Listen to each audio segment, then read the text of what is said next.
दौरा पड़ने से निधन, पीएम ने निधन पर जताया दुख। कुलभूषण जाधव मामले पर आज आएगा इंटरनेशनल कोर्ट ऑफ जस्टिस का फैसला, जाधव के दोस्तों को इंसाफ मिलने की उम्मीद। ट्रिपल तलाक पर सुप्रीम कोर्ट में आज पूरी हो सकती है सुनवाई, केंद्र की दलील 3 तलाक मेजॉरिटी और माइनॉरिटी के बीच का हिस्सा नहीं। श्रीनगर में वित्त मंत्री जेटली की अध्यक्षता में 2 दिवसीय जीएसटी काउंसिल की बैठक आज से और सभी राज्यों के वित्त मंत्री कर रहे हैं शिरकत। बढ़ती गर्मी से तेलंगाना और आंध्र प्रदेश की सड़कें हुई सूनी, लू ने बढ़ाई दिक्कतें, अभी तक 21 लोगों की मौत। और अभिनेत्री रीमा लागू का हार्ट अटैक से निधन, कई फिल्मों में निभाई थी सलमान खान की मां की भूमिका, आज होगा मुंबई में अंतिम संस्कार।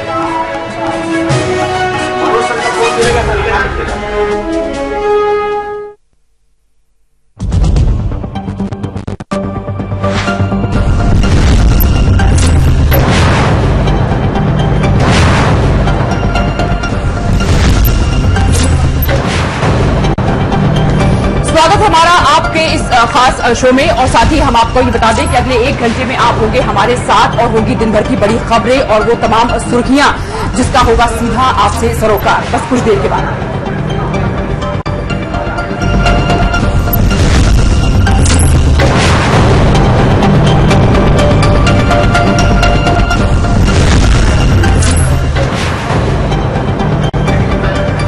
आपको बता दें कि केंद्रीय पर्यावरण राज्य मंत्री स्वतंत्र प्रभार अनिल दवे का निधन हो गया है। दिल का दौरा पड़ने से उनकी कुछ तबीयत खराब हुई, अस्पताल में उनको भर्ती कराया गया एम्स में, और वहां से जो खबर आई काफी ये दुख भरी खबर है। अभी कुछ देर पहले की ये खबर आपको हम बता रहे हैं।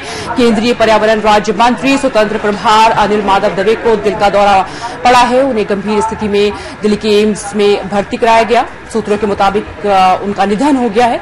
6 जुलाई 1956 को दवे का जन्म मध्य प्रदेश के उज्जैन में हुआ। उन्होंने इंदौर के गुजराती कॉलेज से एमकॉम किया। राष्ट्रीय स्वयंसेवक संघ से जुड़ने के बाद अनिल माधव दवे नर्मदा नदी को बचाने के काम में भी जुट गए। वो 2009 में मध्य प्रदेश से राज्यसभा सदस्य बने। उन्होंने एस्बेस्टर पर भी काम किया है और ग्लोबल वार्मिंग के लिए भी जो कमेटीज बनी हैं उस कई कमेटियों में वो सदस्य रहे हैं, मेंबर रहे हैं। और अब ये बड़ी दुख की बात है जो खबर आ रही है इस वक्त।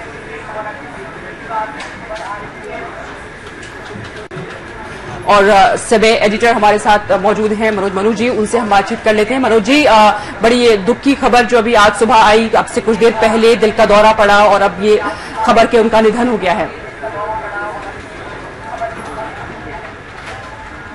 क्योंकि अनिल माधव दवे लंबे समय से बीमार थे और करीब 2 से 3 महीने पहले इससे भी ज्यादा गंभीर स्थिति थी और अस्पताल में उन्हें भर्ती कराया गया था। कई केंद्रीय मंत्री मध्य प्रदेश के लोग उनको देखने गए थे, मैं भी वहां पर गया था और उस समय से फिर वो उनकी हालत में सुधार नहीं हो पाया।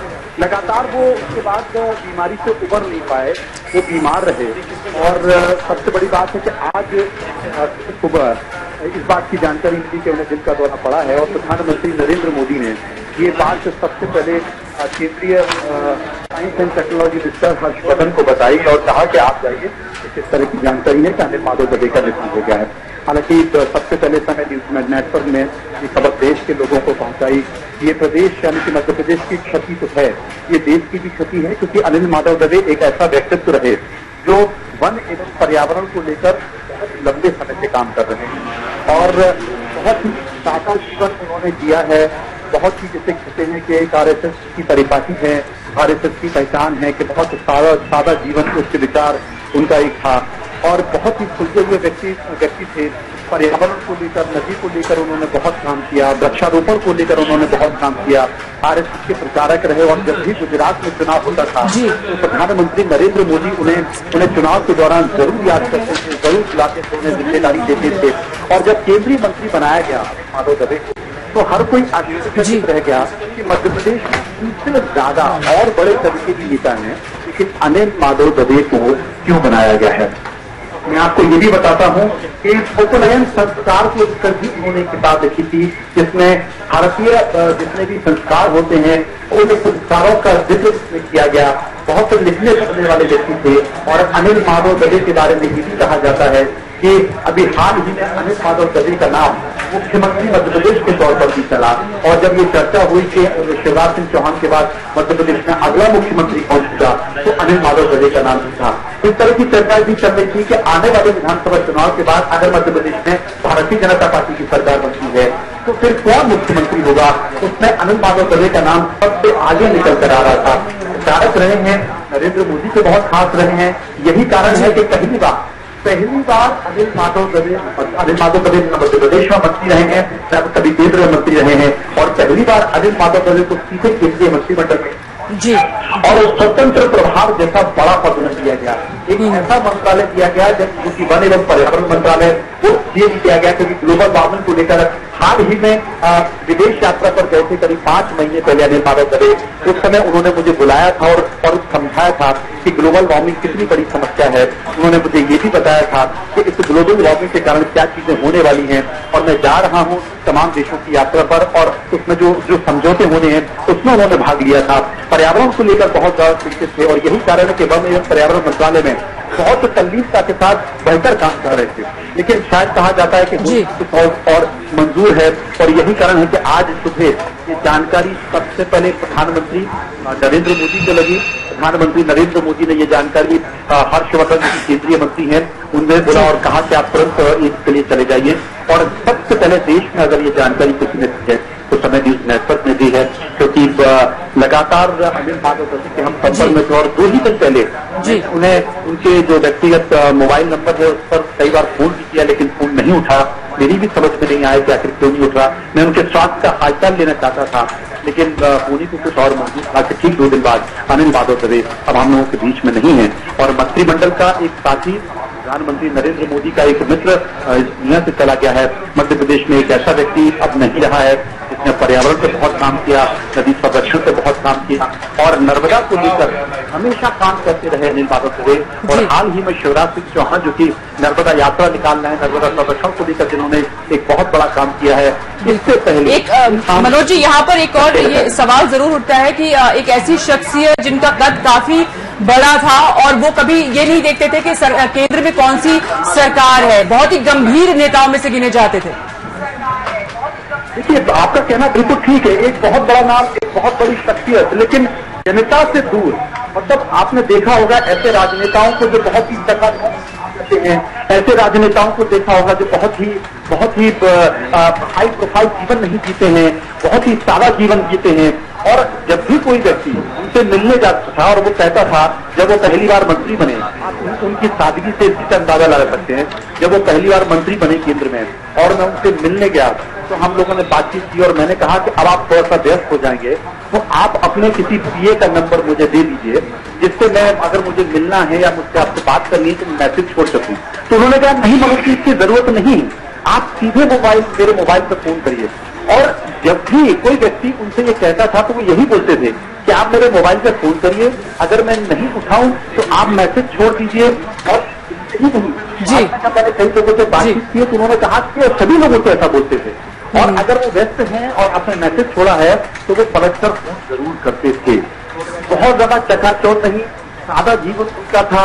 और अब तक जब कोई एक राजनेता हो, कई साल से वो राज्यसभा सदस्य है और सच में उन्होंने बहुत काम किया है। संघ की परिपाटी को वो बहुत ज्यादा मानते थे, मालवा के रहने वाले थे और हाल ही मालवा में एक पत्रकारों का सम्मेलन रखा जाना था, उसके लिए एक पत्रकार ने मुझसे कहा कि हम अनिल माधव दवे को बुलाना चाहते हैं। अनिल जी से मैंने बात की और उन्होंने कहा कि नहीं मैं जरूर आऊंगा और वो कार्यक्रम में करीब उनका तय भी हो गया था। दुर्भाग्य है कि अब हम लोगों के बीच में नहीं है। बहुत ही सादा जीवन, बहुत ही सादगी वाले नेता और ऐसे नेता बहुत कम मिलते हैं जो सत्ता में तो होते हैं लेकिन सत्ता की हनक और सत्ता की जो पुकार होती है उससे बिल्कुल अलग रहते हैं सत्ता में होते हुए। इस तरह के अनिल माधव दवे और यही कारण होगा कि आपने उन्हें देखा होगा कि कभी भी किसी भी इस तरह के कार्यक्रमों में या कभी भी बहुत ज्यादा राजनीतिक महत्वाकांक्षा में या बहुत ज्यादा श्रेय लेने में अनिल माधव दवे को आपने नहीं देखा होगा। हालांकि वो कैबिनेट की बैठक में होते थे लेकिन अनिल माधव दवे आपने कभी नहीं सुना होगा कि दिल्ली की भीड़ में। अब बड़ी दुर्भाग्य की बात है मनोज जी कि नर्मदा के लिए जब यहाँ पर इतने बड़े स्तर पर काम हो रहा है और तब इतना बड़ा ये हादसा हुआ है। देखिए, इसमें अब दुर्भाग्य क्या कहा जाए, ये तो होनी है जो कि घट गई है। और यही कारण है कि नर्मदा को जब इतना नर्मदा को लेकर इतना महोत्सव चल रहा है, नर्मदा के संरक्षण को लेकर शिवराज सिंह चौहान संघ की भूमिका में है, जैसा कि प्रधानमंत्री नरेंद्र मोदी ने भी कहा है। उस नर्मदा के पूरे आयोजन से अनिल माधव दवे एकदम कटे कटे से रहे, एकदम अलग से रहे। आज इसका बड़ा कारण रहा। और इससे पहले तब जब शिवराज सिंह चौहान नर्मदा को लेकर काम नहीं कर रहे थे, नर्मदा को लेकर पूरा काम अनिल माधव दवे ने किया। और नर्मदा में जितना भी उत्खनन चल रहा था, नर्मदा के आसपास बड़े पैमाने पर जो उत्खनन चल रहा था, उसे लेकर अनिल माधव दवे हर बार आरएसएस में, सांसदों की बैठक में, सरकार की बैठक में उठाते रहे। और उन्होंने कहा कि माफियाओं को जब तक हम काबू नहीं करेंगे तब तक हम नर्मदा का नदी का संरक्षण नहीं कर सकते। लेकिन क्या कहा जाए, बहुत ज्यादा बुजुर्ग भी नहीं थे, स्वास्थ्य को लेकर बहुत सजग रहते थे, साइकिल बहुत ज्यादा चलाया करते थे। और अगर आप उसकी कदकाठी देखें, उनके शरीर को देखें तो आपको लगेगा नहीं, एकदम शांत स्वभाव के व्यक्ति थे। आप कह सकते हैं कि राजनीति में अगर कोई सत्य जैसा व्यवहार करने वाला व्यक्ति था तो वो अनिल माधव दवे था। और अगर हम राजनीति के सत्य के स्तर पर अनिल माधव दवे की संज्ञा दें तो ये संज्ञा गलत नहीं हो सकती, ये अतिशयोक्ति नहीं हो सकती, क्योंकि अनिल माधव दवे वाकई में कह सकते हैं तुम्हारा अच्छा चेहरा थे। इन्होंने राजनीति की चकाचौंध में रहने के बावजूद राजनीति की चकाचौंध से अपने आप को बिल्कुल अलग रखा। इसलिए आपने देखा होगा कि देश की राजधानी दिल्ली में राजनीति में कई सारे चेहरे चमकते और दमकते हुए दिखाई देते हैं, बड़ी बड़ी गाड़ियों में दिखाई देते हैं, कई मुद्दों पर स्टेज में दिखाई देते हैं, दुकानदार दिखाई देती है। और इसी सरकार में ऐसे बहुत से मंत्री हैं जो मुद्दों को लेकर बार बार मीडिया में या श्रेय लेने की होड़ में रहते हैं, लेकिन कभी आपने अनिल माधव दवे को नहीं देखा होगा। चाहे अनिल माधव दवे ने पर्यावरण पर बहुत काम किया हो, अंतर्राष्ट्रीय मंचों पर देश में देश का अपना पक्ष रखा हो, चाहे वो दूसरे देशों में ग्लोबल वार्मिंग को लेकर, पर्यावरण सुरक्षा को लेकर अपने बहुत ही बेहतर सुझाव दिए हो, लेकिन अनिल माधव दवे ने कभी ये श्रेय लेने की कोशिश नहीं की। और बहुत ही शांत तरीके से, बहुत ही शालीन तरीके से वो अपने काम को करे जा रहे थे और एक बेहतर काम वन एवं पर्यावरण को लेकर बेहतर काम किया। बहुत से ऐसे काम किया जो वो अक्सर मुझे बताते थे, लेकिन अब क्या कहा जाए, उन्हीं को कुछ और ही मंजूर है। कहाँ उनका नाम भविष्य में मुख्यमंत्री के तौर पर लिया जा रहा था और बतौर केंद्रीय मंत्री रहते हुए, केंद्रीय वन एवं पर्यावरण राज्य मंत्री रहते हुए, जो कि स्वतंत्र प्रभार आप बिल्कुल एक बहुत बड़ी क्षति, एक बहुत बड़ा नुकसान कहेंगे। और मनोज जी, हमारे सहयोगी आलोक मोहन नायक एम्स में जब मौजूद हैं, उनके पास हम जाएंगे। आपका बहुत बहुत शुक्रिया। तो आलोक, ये जानना चाहेंगे आपसे कौन कौन से नेता वहां पर पहुंच रहे हैं, क्या खबरें हैं आपके पास? जी, अभी ये बात बहुत तेजी से नहीं फैली है। शुरुआत में सबसे पहले सारा समय पे खबर आई तो धीरे धीरे तमाम नेता यहाँ पर पहुंचेंगे। अभी डॉक्टर हर्षवर्धन पहुंचे, लेकिन जो डॉक्टर्स हैं उनको खुद आश्चर्य है कि जिस तरह की डेथ उनकी हुई है, क्योंकि ये माना जाता है कि हार्ट को लेकर जितनी भी बातें कही जाती हैं या जो डॉक्टर सजेशंस देते हैं कि आप ऐसा करिए तो आप स्वस्थ रहेंगे, तो तमाम बातें अनिल माधव दवे जी करते थे। वे साइकिल चलाते थे, वे पैदल चलते थे, वे योगा करते थे, वे मिठाई कम खाते थे। यहाँ तक कि जब वे मंत्री बने तो हम लोग उनसे व्हाइट लाइन इंटरव्यूज लेने गए तो उस समय भी हम लोगों को तो मिठाई खिला रहे थे, लेकिन खुद मिठाई नहीं खा रहे थे। जबकि मजाक भी चला, नरेंद्र सिंह तोमर ने उनसे कहा कि आप तो मिठाई खा लीजिए, तो उस दिन भी वो मिठाई नहीं खा रहे थे। तो वो मिठाई बहुत कम खाते थे, साइकिल चलाते थे, दुबले पतले थे, स्वस्थ थे। के लिए इतनी रास्ते डॉक्टर बताते हैं, मेडिकल साइंस बताती है, वे सारे रास्ते मानव को चलते थे, सारे रास्तों पर चलते थे। और मेडिकल साइंस में जो बीमारी को लेकर जितनी बातें कही गई हैं कि आपको ये नहीं करना चाहिए, वे तमाम बातें नहीं करते थे, और जो करना चाहिए वे तमाम बातें करते थे। तो शराब नहीं पीते थे, नॉनवेज नहीं खाते थे, मीठा नहीं खाते थे, मिठाई नहीं खाते थे, पैदल चलते थे, साइकिल चलाते थे, दुबले पतले थे। इन तमाम चीजों को लेकर ये हार्ट, जिस तरह उनका हार्ट फेलियर हुआ है, ये मेडिकल साइंस के लिए भी हैरत की बात है। जी आलोक, आप बने रहिए हमारे साथ, आपके पास हम जरूर आएंगे जानने के लिए, क्योंकि खबर अभी फैली है, लेकिन वही है कि नेताओं को मालूम हुआ है और वहां पर बड़ी तादाद में ये भी लगाया जा रहा है अंदाजा के कार्यकर्ता भी वहां पर पहुंच रहे हैं। और ऐसा नाम, ऐसी शख्सियत अनिल माधव दवे जिनको बहुत लोग जानते थे, ऐसे सादगी से उनका जीवन चला है हमेशा से, कभी उन्होंने ऐसा कोई शो ऑफ कभी अपनी लाइफ में नहीं किया, अपनी जिंदगी में नहीं किया।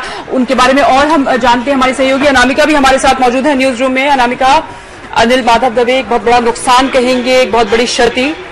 देखिए, जाहिर तौर पर मंत्रिमंडल के लिए एक बहुत बड़ी क्षति है और खास तौर पर कहा जाए तो वो मध्य प्रदेश से बिलोंग करते थे। कई बार मध्य प्रदेश में जब भी वहां प्रशासन को लेकर उठापटक का दौर शुरू होता था तो अनिल माधव का नाम भी सामने आ जाता था कि मुख्यमंत्री के तौर पर एक विकल्प के रूप में। पढ़े लिखे नेता थे, एक कहा जा सकता है एक लर्नेड नेता थे जिन्होंने नर्मदा बचाओ, नर्मदा के लिए काफी कुछ काम किया था। 2010 से 2011 तक वो क्लाइमेट चेंज और ग्लोबल वार्मिंग की जो पार्लियामेंट्री कमेटी बनाई गई थी उसमें भी उन्होंने बहुत काम किया था और सबसे ज्यादा मुहिम उन्होंने एस्बेस्टस पे चलाई थी। एस्बेस्टस जो भारत में जो निम्न वर्गीय के निम्न तबके के लोग जो होते हैं सबसे ज्यादा इस्तेमाल करते हैं और उस पर उन्होंने बैन लगाने की पुरजोर 2016 में उन्होंने स्ट्रांग स्टेटमेंट दिया था और उनकी मिनिस्ट्री इसमें पूरा काम भी कर रही थी। अचानक ही उनके कल देर रात तक, जैसा प्रधानमंत्री ने भी ट्वीट किया कि वो देर रात तक उनसे रणनीतियों पर बातचीत कर रहे थे और वो बहुत शॉक्ड है। वेंकैया नायडू का बयान आया अभी अभी, उन्होंने कहा कि वो उन्हें विश्वास ही नहीं हो रहा है कि उनके बीच के ये उनके मित्र इस तरह से चले गए। और अगर उम्र के हिसाब से देखा जाए तो 60-61 की उम्र थे और हमेशा गतिशील और कार्यों में जब भी देखा जाता था मिनिस्ट्री का कार्यों में मग्न, हमेशा मग्न रहते थे। तो ये एक अचानक बहुत बड़ी क्षति है कहा जा सकता है मोदी मंत्रिमंडल के लिए। 3 साल पूरे होने वाले थे और उससे पहले ये एक बड़ा झटका माना जा सकता है। बिल्कुल अनामिका बनी रही हमारे साथ और वीरेंद्र भी हमारे साथ मौजूद हैं भोपाल से। वीरेंद्र, आपके पास क्या खबरें आ रही हैं और कौन कौन से नेता उनके घर पर पहुंच रहे हैं? क्या वहां पर अब आगे होने वाला है? अंतिम संस्कार कब किया जाएगा? इसके बारे में कोई जानकारी आपके पास? देखिए, अभी थोड़ी देर पहले ही समय के माध्यम से दुखद समाचार मध्य प्रदेश की जनता को मिला है और गहन दुख में मध्य प्रदेश के लोग इस बात को लेकर भी, क्योंकि बहुत विनम्र थे, शालीन थे, सौजन्यता उनके अंदर कूट कूट कर भरी हुई थी और जो उनका स्थानीय निवास है यहाँ पर भोपाल के अंदर, उसका नाम ही नदी का घर था। वो कितने समर्पित थे नदी संरक्षण को लेकर, नर्मदा के संरक्षण को लेकर, ये इस बात से प्रतीत होता है कि उन्होंने अपनी जिंदगी का एक बड़ा हिस्सा नर्मदा नदी के संरक्षण में गुजारा। चाहे वो नर्मदा को चुनरी उड़ाने का मामला हो या फिर वृक्षारोपण का मामला हो या नर्मदा के किनारे परिक्रमा लगाने का मामला हो। उनके परिवार में उनकी 3 बहनें हैं, एक उनके छोटे भाई हैं। वे राष्ट्रीय स्वयंसेवक संघ के पूर्णकालिक प्रचारक थे और इस नाते उन्होंने विवाह भी नहीं किया था। उसके बाद वो बीजेपी में शामिल हुए और 2009 में जब वो राज्यसभा के सदस्य बने उसके बाद दूसरा टर्म उनका ये राज्यसभा का था और केंद्र सरकार ने उनके कार्यों को देखते हुए ही उनको एक महत्वपूर्ण जिम्मेदारी पर्यावरण और वन मंत्रालय के राज्य मंत्री के रूप में सौंपी थी। तो स्तब्ध हैं लोग, काफी दुखी हैं। थोड़ी देर पहले ही मुख्यमंत्री शिवराज सिंह चौहान ने भी ट्वीट किया है कि एक बड़े भाई जैसा मित्र जैसा बड़ा भाई मैंने खो दिया है और निश्चित रूप से मध्य प्रदेश के लिए बेहद दुखद खबर है और साथ ही साथ मध्य प्रदेश में जितने भी समारोह होने वाले थे उन सभी को निरस्त कर दिया गया है, ये सूचना भी तक आई है। जी वीरेंद्र, आप बन रही है हमारे साथ और अनामिका जैसे कि वीरेंद्र भी बता रहे हैं कि जमीन से जुड़े नेता जो कभी भूलते नहीं थे कि उनको क्या काम करना है। ऐसा नहीं कि सिर्फ दिखावे के लिए बल्कि वो हर शख्स के लिए चाहते थे वो काम करना। जी, जाहिर तौर पर हम अनिल माधव दवे को एक एक्टिविस्ट के रूप में देख सकते हैं क्योंकि जिस तरह से उन्होंने शुरुआत की थी वो राष्ट्रीय स्वयंसेवक के प्रचारक थे और जमीनी स्तर पर उन्होंने मध्य प्रदेश में काफी कुछ काम किया था उन्होंने और उसके बाद वो लगातार नर्मदा से जुड़े थे और इस तरह के समाज सेवा से जुड़े कार्य वो करते रहे थे। हालांकि जरूरी समझते थे जी, ये नहीं कि कागजी उसकी फाइलों के लिए और कॉज के लिए काम करते थे, ये बहुत बड़ी बात थी। और उन चीजों पर काम करते थे जो सीधे सीधे लोगों की जिंदगी से जुड़ी थी। एनवायरमेंट में भी उन्होंने जिस तरह नर्मदा नदी पे काम किया वो वहां पर तो खैर एस्बेस्टस की बात अगर कर ले, एस्बेस्टस धीरे धीरे जिस तरह से खतरनाक होता जा रहा था उसमें उन्होंने बहुत स्ट्रांग प्रतिक्रियाएं दी थी। अपने मिनिस्ट्री के कार्य भी वो कर रहे थे। तो कहा जा सकता है कि वो एक नेता के रूप में तो थे ही, एक कैबिनेट के मंत्रिमंडल में मंत्री के रूप में, लेकिन सबसे ज्यादा एक्टिविस्ट के रूप में वो थे और जमीन से जुड़े नेता के रूप में उन्हें देखा जा सकता है। आखिरी पंक्ति के खड़े शख्स को भी वो खूब पहचानते थे, उसकी तकलीफ को समझते थे और ये बहुत बड़ी बात थी, बहुत बड़ी बात थी। और आज वाकई में बहुत बहुत दुख का दिन है। बहुत लोग उदास हैं कि अनिल माधव दवे नहीं रहे। वो तमाम कार्यकर्ता भी, नेता भी, उनके दोस्त भी जो उनसे मुलाकात करते थे, उनसे मिलने के लिए जाते थे, कोई उनका वो कोई टेंट्रम या वीआईपी कल्चर जो अक्सर नेता अपना लेते हैं, ऐसा कुछ भी नहीं था। शांत स्वभाव का माना जाता था उन्हें और बहुत ही हंसमुख। जब पार्लियामेंट में भी वो हम पत्रकारों से मिलते थे तो हमेशा से यही होता था कि जब हम लोग अगर कोई शिकायतें भी करें कि आप इंटरव्यूज नहीं देते, उनका ये कहना था कि आप लोग हमसे डायरेक्ट अप्रोच कर सकते हैं। तो बहुत ही शांत और मृदुल स्वभाव के अनिल माधव काम करने पर मंत्री, हाँ, बस कामों में यकीन करने वाले एक व्यक्तित्व माने जाते रहे हैं। और ऐसे बहुत कम लोग हैं हमारे देश में कि जो पर्यावरण को लेकर, सेहत को लेकर इतने ज्यादा गंभीर हों और इतनी गंभीरता से काम करें। बहुत बहुत शुक्रिया अनामिका। और साथ ही हम आगे अब बात करेंगे ICJ international court of justice की। बहुत अहम दिन है कुलभूषण जाधव के लिए, आज उसको लेकर फैसला आने वाला है। एक दिन में सुनवाई हुई, भारत और पाकिस्तान की तरफ से अपने अपने तर्क और दलीलें रखी गई। उसके बाद इंटरनेशनल कोर्ट ऑफ जस्टिस आज फैसला अपना सुना सकता है। तो बड़ा अहम होगा ये कि क्या फैसला आने वाला है, क्या ये पाकिस्तान के पक्ष में होगा या फिर भारत के पक्ष में, किसकी दलील बेहद मजबूती से रखी गई है और ICJ इसको कौन सी दलील को मानता है। तो ये काफी अहम होने वाला है आज। आपको बता दें कि भारतीय नौसेना के पूर्व अफसर कुलभूषण जाधव पर इंटरनेशनल कोर्ट ऑफ जस्टिस आज फैसला सुनाएगा। पाकिस्तान की एक सैन्य अदालत से जाधव को फांसी की सजा के खिलाफ ICJ में भारत ने अपील की थी। इंटरनेशनल कोर्ट ऑफ जस्टिस आज दोपहर 3:30 बजे इस पर फैसला सुनाएगा। भारत ने इस मामले पर ICJ में 15 मई को हुई सुनवाई के दौरान कहा था कि कुलभूषण जाधव के खिलाफ पाकिस्तान के पास सबूत नहीं है और कुलभूषण जाधव को पाक सैन्य अदालत से सुनाई गई फांसी की सजा वियना संधि का उल्लंघन है। भारत ने ICJ में कुलभूषण जाधव की सजा रद्द करने की मांग की थी। जाधव के मामले पर वियना कन्वेंशन लागू नहीं होता। पाकिस्तान ने मांग की कि जाधव मामले में भारत की याचिका को खारिज किया जाए। पाकिस्तान ने कहा कि जाधव मामले में हमने 6 महीने ट्रायल किया है। पाकिस्तान ने साथ ही दावा किया कि वो एजेंट थे और इसका हमारे पास वीडियो मौजूद है। हालांकि ICJ ने वीडियो देखने से इनकार कर दिया। UN ने भी पाक की सैन्य अदालतों के कामकाज पर हाल ही में सवाल उठाए थे। तो कुलभूषण जाधव को पाकिस्तान ने 3 मार्च 2016 को बलूचिस्तान से गिरफ्तार करने का दावा किया। भारत को आशंका है कि कुलभूषण को सुनवाई खत्म होने से पहले ही फांसी दी जा सकती है, यानी कि फैसला आने से पहले भी पाकिस्तान ऐसा कर सकता है। भारत ने कहा कि कुलभूषण को बलूचिस्तान से गिरफ्तार नहीं किया गया बल्कि ईरान से अगवा किया गया। पाकिस्तान ने कुलभूषण जाधव पर जासूसी और तोड़फोड़ में शामिल होने का आरोप लगाते हुए 10 अप्रैल को फांसी की सजा सुनाई थी। आतंकवादी गतिविधियों में शामिल बताया था जाधव को।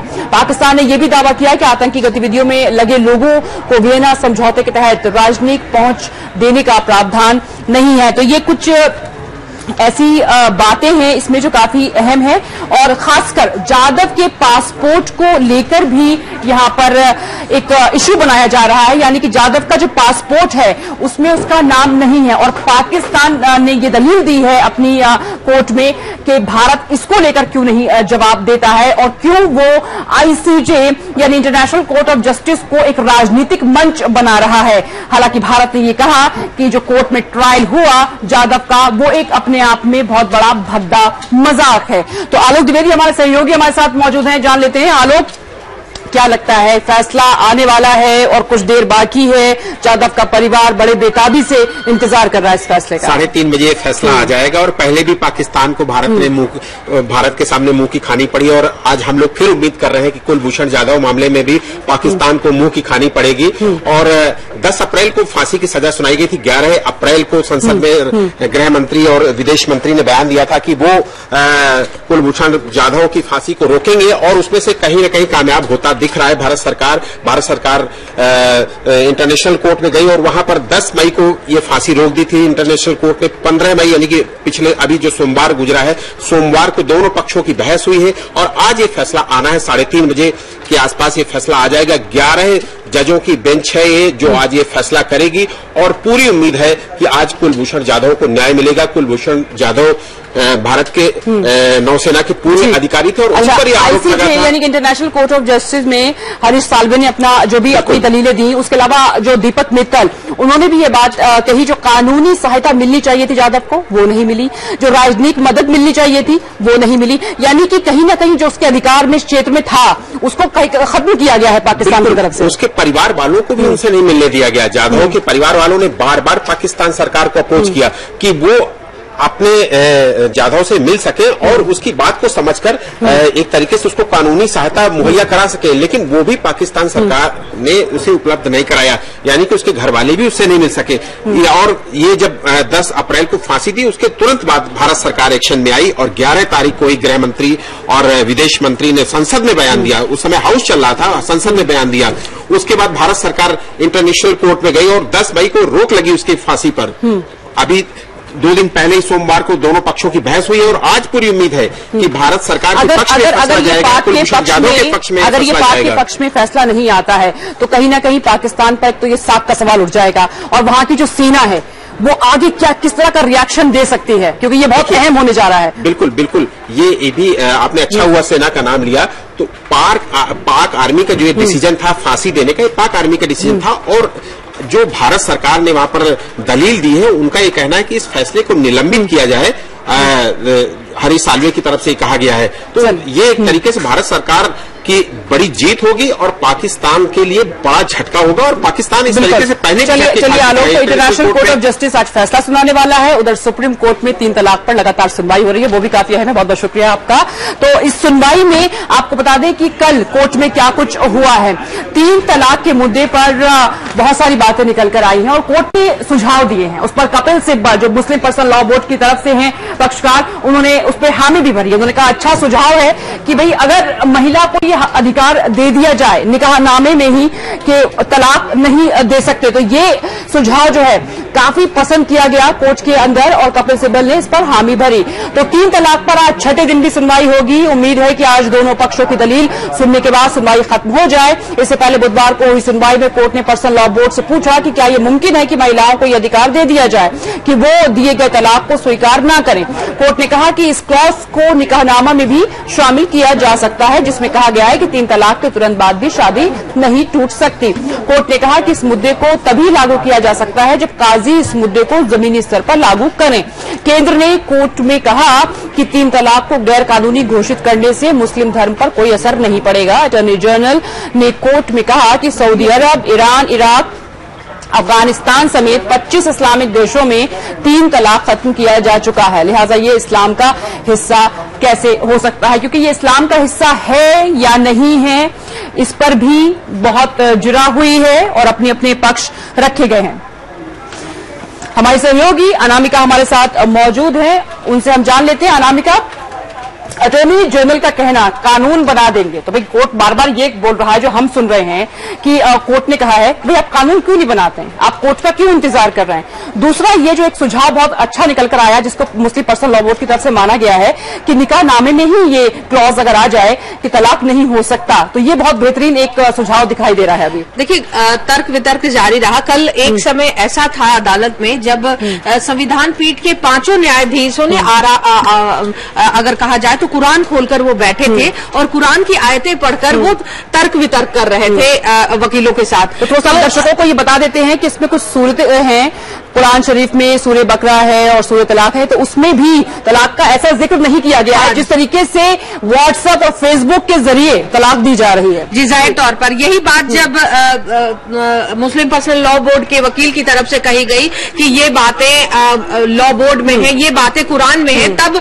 उन न्यायाधीशों ने कुरान खोलकर पढ़ा और वो बातें जो कुरान की इंग्लिश की वो जो इंग्लिश में ट्रांसलेटेड कुरान थे वो पढ़कर उन्होंने बताया कि ऐसा कुरान में कहीं नहीं लिखा हुआ है, क्यों ना इसमें ये ऐड कर दिया जाए कि महिलाओं को भी इस पर ना कहने की, तलाक में ना कहने की ये हक मिले। इस पर कपिल सिब्बल ने कहा कि वो मुस्लिम पर्सनल लॉ बोर्ड के लोगों से पहले विचार करेंगे तब वो अपना विचार रखेंगे। तो कहा जा सकता है ये तर्क वितर्क की स्थिति में, हालांकि ये जरूर सरकार से पूछा गया कि क्यों नहीं आप कानून बना देते हैं, तो अटॉर्नी जनरल का कहना था कि जिस पर कानून बना सकती है सरकार उस पर कोर्ट भी हस्तक्षेप कर सकता है। चूंकि ये मामला 30 सालों से कोर्ट में है, इस पर कोर्ट ने 30 सालों में इस पर कोई कार्रवाई क्यों नहीं की गई, इस पर भी पुरानी सरकार को एक तरह से फटकार लगाते हुए कहा कि ये मामला अभी तक अनसुलझा क्यों है। और ये बहुत जरूरी भी है कि भाई कुरान शरीफ कोर्ट के अंदर मौजूद था और वो इसलिए क्योंकि ये बताने के लिए कि भाई इसको बाद में जोड़ा गया है, ये पहले से नहीं था, तो ये इस्लाम से इसका कोई मतलब नहीं है,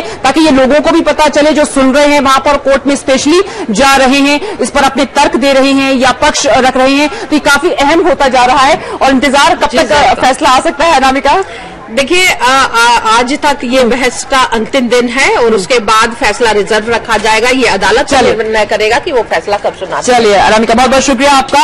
अब बात कर लेते हैं जस्टिस कर्णन की। जस्टिस कर्णन कहाँ हैं, किसी को नहीं पता। 6 महीने की सजा मिली है उनको। अवमानना मामले पर सुप्रीम कोर्ट में सुनवाई होने जा रही है इसको लेकर, और कर्णन लगातार जो है अपने अजीब सा एक रुख अपनाए हुए हैं। उनको सजा सुनाई गई, बाकायदा उनसे ये कहा गया कि आप अपने आप को मतलब गिरफ्तारी करवा दें अपनी, लेकिन वो इस बात को मानने को तैयार नहीं है, या यूं कहें कि वो एक्सेप्ट नहीं कर पा रहे हैं कि उनको सजा दी गई है। और ये भी है कि इतिहास में पहली बार किसी जज को इस तरीके से, मौजूदा जज को सजा दी गई है। तो कोलकाता हाई कोर्ट के जज जस्टिस कर्णन के खिलाफ अदालत की अवमानना मामले में आज सुप्रीम कोर्ट सुनवाई होगी, और अवमानना मामले में दोषी करार दिए गए जस्टिस कर्णन को 6 महीने की सजा सुनाई गई है। कोलकाता हाई कोर्ट के जज जस्टिस कर्णन भारतीय जुडिशियल सिस्टम के इतिहास में पहले ऐसे जज हैं जिन्हें पद पर रहने के दौरान जेल भेजे जाने का आदेश दिया गया, लेकिन कोलकाता और चेन्नई की पुलिस मिलकर भी उन्हें अब तक ढूंढ नहीं पाई।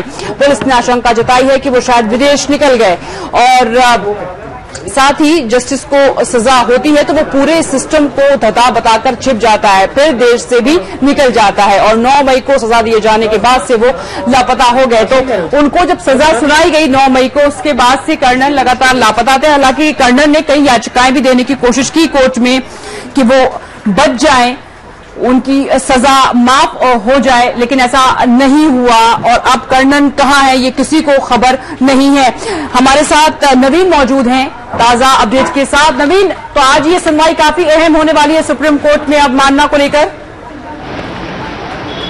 जी बिल्कुल, आपने सही कहा। पिछले 9 मई को जब सुप्रीम कोर्ट की डिवीजन बेंच ने इस मामले में जस्टिस कर्णन को दोषी ठहराते हुए उनके खिलाफ जो सजा का प्रावधान दिया और उनको सरेंडर करने की बात कही थी, उसके बाद से ही इधर जस्टिस कर्णन भी सुप्रीम कोर्ट के जजों के खिलाफ उन्होंने जुर्माना लगाया और सजा दे दी। कुल मिला के जो न्यायपालिका में लेकर एक अभूतपूर्व स्थिति पैदा हो गई है, जो अब तक का सबसे चर्चित मामला माना जा रहा है। इधर जब सुप्रीम कोर्ट के आदेश पे पुलिस की टीम जब उनके घर पहुंची थी तो उस वक्त वो अपने घर पे नहीं मिले थे।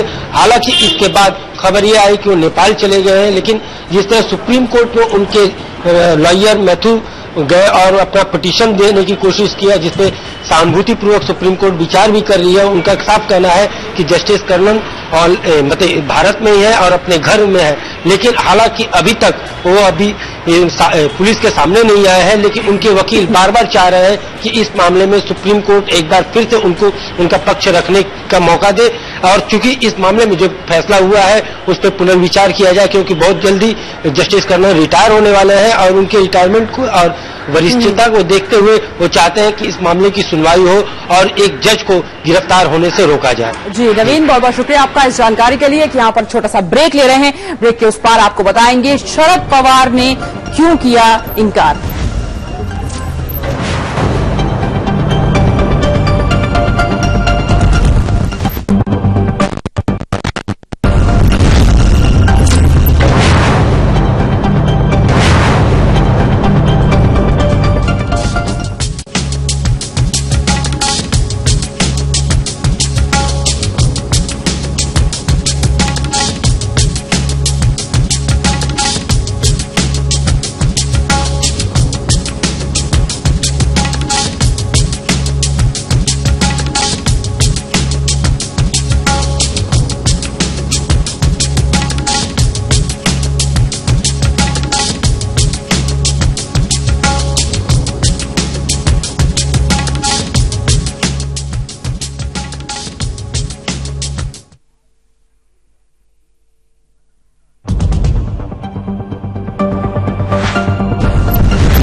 ब्रेक के बाद स्वागत है आपका। और सबसे पहले जो खबर हम आपको बताने जा रहे हैं, जो ब्रेक पे जाने से पहले हमने आपको बताई थी कि राष्ट्रपति चुनाव को लेकर जो गहमागहमी है, उस बीच एनसीपी अध्यक्ष शरद पवार ने इंकार कर दिया है और विपक्ष जो है उसका अभी तक कोई उम्मीदवार तय नहीं हुआ है। आखिर ये कैसे सूरत बनी, ये हम जान लेते हैं कि शरद पवार इंकार कर देते हैं। सोनिया गांधी ने शरद पवार से राष्ट्रपति पद के उम्मीदवार बनने की गुजारिश की थी, जिसे शरद पवार ने ठुकरा दिया। कांग्रेस अध्यक्ष सोनिया गांधी से 2 दिन पहले टीएमसी और पश्चिम बंगाल के सीएम ममता बनर्जी मिली थी और आज नीतीश कुमार भी दिल्ली आ रहे हैं और हो सकता है कि सोनिया से मिलकर फिर किसी नए नाम पर चर्चा हो। वैसे नीतीश ने प्रणब मुखर्जी के नाम को आगे किया था और अब ये जो सिचुएशन बनती हुई दिखाई दे रही है कि प्रणब मुखर्जी के नाम को कुछ लोग आगे बढ़ा रहे हैं, लेकिन सत्ता पक्ष की तरफ से कोई ऐसा इशारा अभी तक साफ दिखाई नहीं दे रहा है। वो किसी और के नाम का ही काज खेल रहे हैं।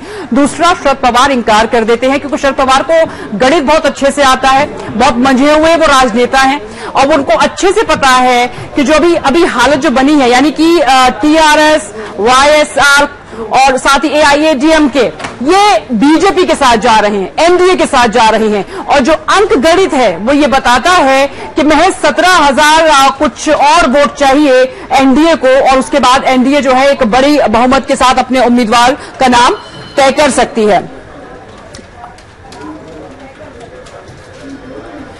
और क्या कहना है इस पर हमारे सहयोगी प्रतिभा का, आइए जान लेते हैं।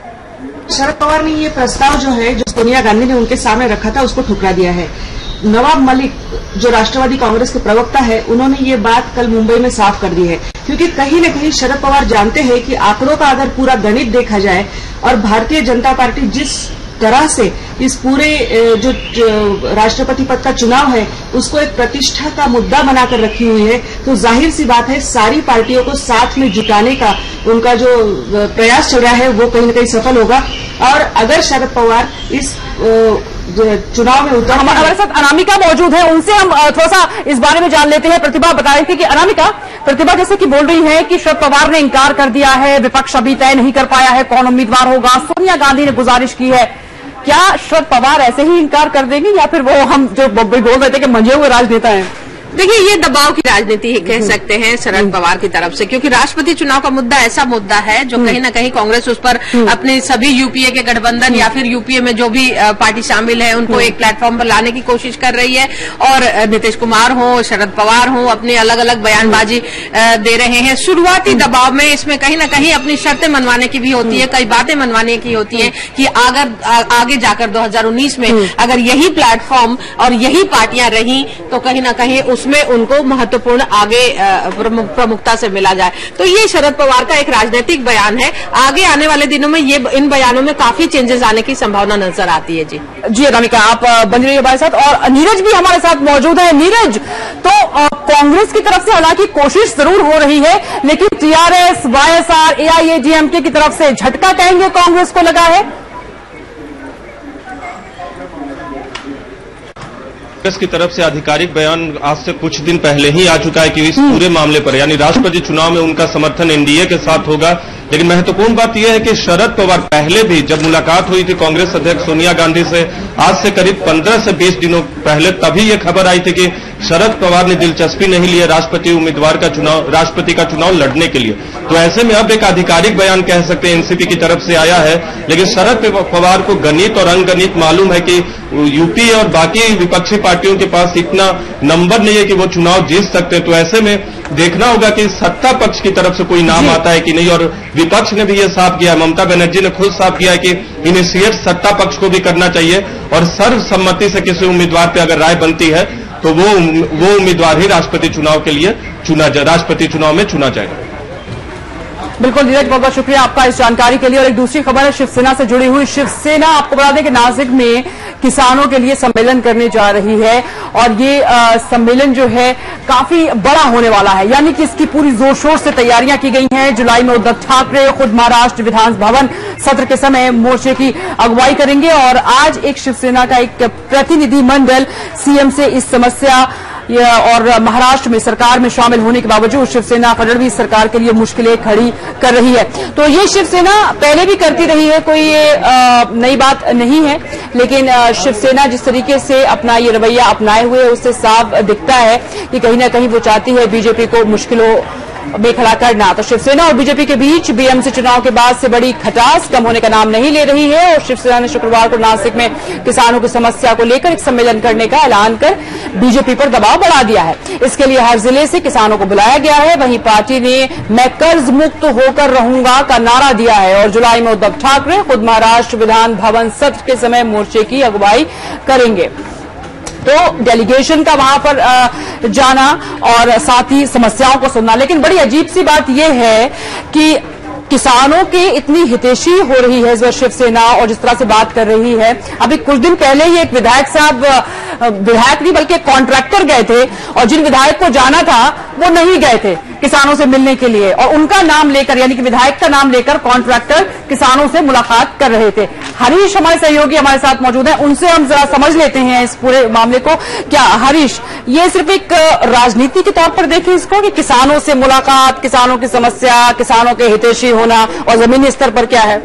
देखिए, अगर जैसे कि आपने अभी थोड़ी देर पहले कहा कि मुंबई महानगर पालिका का जो चुनाव था उसमें शिवसेना को मुंह की खानी पड़ी थी क्योंकि बहुत बड़े पैमाने पर देखा जाए तो उसकी हार हुई थी। लेकिन भारतीय जनता पार्टी ने उसे अपना समर्थन दिया और कोई स्वार्थ भी नहीं रखा, न मेयर बनाया न कोई स्टैंडिंग कमेटी में लिया। तो अब दबाव बना, शिवसेना लगातार भारतीय जनता पार्टी का जिस तरह से कद बढ़ता जा रहा है महाराष्ट्र में उसके ऊपर दबाव बनाती जा रही है। अब उसे अगला चुनाव दिख रहा है 2019 का और उसी समय विधानसभा और लोकसभा दोनों चुनाव होने वाले हैं। तो अभी से वो स्वाभिमानी शेतकरी जो संगठन है वहाँ का, जो कि सरकार में शामिल है और शिवसेना ही है शामिल, ये दोनों मिल करके एक दबाव बनाना चाहते हैं देवेंद्र फडणवीस पर कि आने वाले समय पे इनकी बातों को सुना जाए। और खास तौर से महाराष्ट्र की जनता, जो मी मराठी का नारा दिए हैं, महाराष्ट्र की जनता को एक मैसेज पहुंचे कि शिवसेना के हितैषी केवल किसानों के हितैषी केवल शिवसेना है। और इसी मुद्दे को लेकर के नासिक में, जहां नासिक क्यों जगह चुनी गई है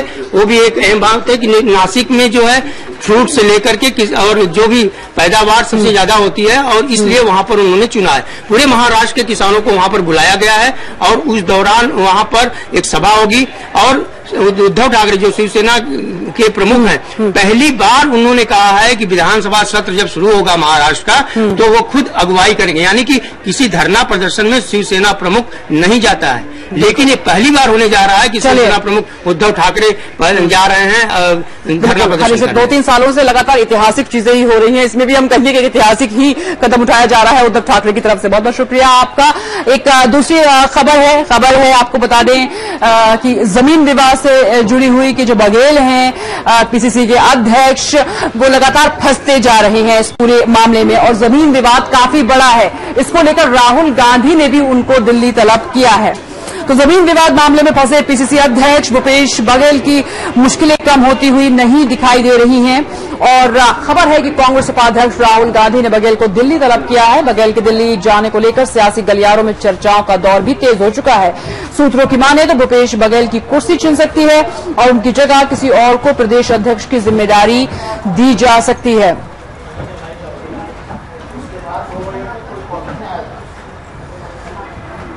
तो जान लेते हैं थोड़ा सा कि क्या भूपेश बघेल हटाए जा सकते हैं। हमारे सहयोगी नीरज हमारे साथ मौजूद है। नीरज, क्या वाकई में भूपेश बघेल को फिलहाल एक सलाह दी जाएगी, समझाया जाएगा या फिर उनकी कुर्सी जा सकती है? देखिए, अब से थोड़ी देर पहले कांग्रेस के एक वरिष्ठ नेता से हमारी बातचीत हुई जो छत्तीसगढ़ से जुड़े हुए। उन्होंने साफ कहा कि भूपेश बघेल को अभी हटाने की कोई योजना नहीं है कांग्रेस के अंदर, लेकिन देखना होगा कि आने वाले वक्त में कोई ऐसा फैसला होता है कि नहीं। जमीन विवाद का मसला है, जमीन विवाद को लेकर जाहिर सी बात है पार्टी के आला कमान ने सफाई मांगी होगी, लेकिन महत्वपूर्ण बात यह है कि आपको याद होगा कि हाल के दिनों में छत्तीसगढ़ कोऑर्डिनेशन कमेटी की बैठक हुई थी। उससे संबंधित चीजों को जानने के लिए भी कांग्रेस उपाध्यक्ष राहुल गांधी से उनकी कल मुलाकात हो चुकी है और उस बैठक में के महासचिव, जो कि छत्तीसगढ़ के प्रभारी महासचिव हैं बीके हरिप्रसाद, भी मौजूद थे। तो संगठन के अलावा जो उन पे आरोप लगे भूपेश बघेल पे, उस पर भी चर्चा हुई, लेकिन इस बात को लेकर अभी कोई इशारा नहीं दिया गया कि क्या छत्तीसगढ़ का भी प्रदेश अध्यक्ष बदलेगा, क्योंकि थोड़ी देर पहले कांग्रेस के एक वरिष्ठ नेता ने कहा कि अगर संगठन से जुड़ी बातें करने के लिए पार्टी उपाध्यक्ष ने बुलाया है तो ऐसे में उनके बदलाव की कोई बात नहीं है। तो देखना होगा कि अगले साल होने वाले विधानसभा चुनाव से पहले क्या छत्तीसगढ़ में कोई अध्यक्ष बदलता है या नहीं, क्योंकि आने वाले 2 से 4 दिनों में इस बात की उम्मीद बिल्कुल है कि कई राज्यों के अध्यक्ष फिर बदले जाएंगे, जिसमें मध्य प्रदेश का नाम भी शामिल है, और इसके अलावा कई लोगों को महासचिव के पद पर भी सुशोभित किया जाएगा पार्टी के अंदर। जी नीरज, बहुत बहुत शुक्रिया आपका इस जानकारी के लिए। और यहाँ पर ले रहे हैं एक छोटा सा ब्रेक के उस पार आपको बताएंगे एक्शन में योगी।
स्वागत है आपका। और यहां पर हम बात कर रहे हैं योगी आदित्यनाथ की, यानी कि यूपी की सरकार की।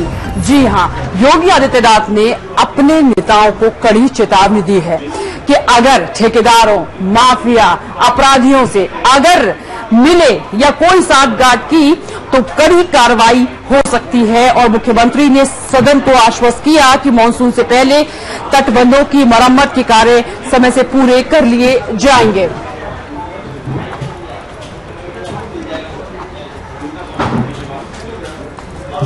पवन सिंह सहगल हमारे सहयोगी हमारे साथ मौजूद हैं, उनसे हम जरा जान लेते हैं। पवन, एक सख्त चेतावनी कहेंगे इन विधायकों को? निश्चित तौर पे, क्योंकि जब से योगी सरकार आई है एक अच्छी बात देखने को मिली है कि कंसेप्ट क्लियर है। जो भी आदेश दिया जा रहा है बिल्कुल क्लियर तौर पे दिया जा रहा है। कल बाढ़ को लेकर के सदन में चिंता व्यक्त की थी विधानमंडल दल के नेता कांग्रेस के, उस पे योगी आदित्यनाथ तमाम बातें अपनी बात जाहिर कर रहे थे कि सरकार क्या कर रही है। यहां तक कि स्वाति सिंह जो राज्य मंत्री हैं स्वतंत्र प्रभार, उन्होंने भी सरकार के कामकाज को गिनाया और यहां तक बताया कि 30 करोड़ रुपए दे दिए गए हैं बाढ़ नियंत्रण के लिए। उस समय मुख्यमंत्री योगी आदित्यनाथ ने साफ कहा कि जो ठेके पट्टे हैं बाढ़ के काम को लेकर के, जो तटबंध बनाए जाते हैं, कटान को रोकने के लिए जो काम किए जाते हैं, इन तमाम बातों का जिक्र करते हुए उन्होंने साफ कर दिया कि प्रतिनिधि कोई भी हो, चाहे सत्ता पक्ष का हो, विपक्ष का हो या कोई रसूखदार ठेकेदार हो, अगर वो क्रिमिनल है, अगर वो डेंटेड है, अगर वो ब्लैक लिस्टेड है, वो आने वाले समय में योगी सरकार यानी मेरे साथ काम नहीं करेगा।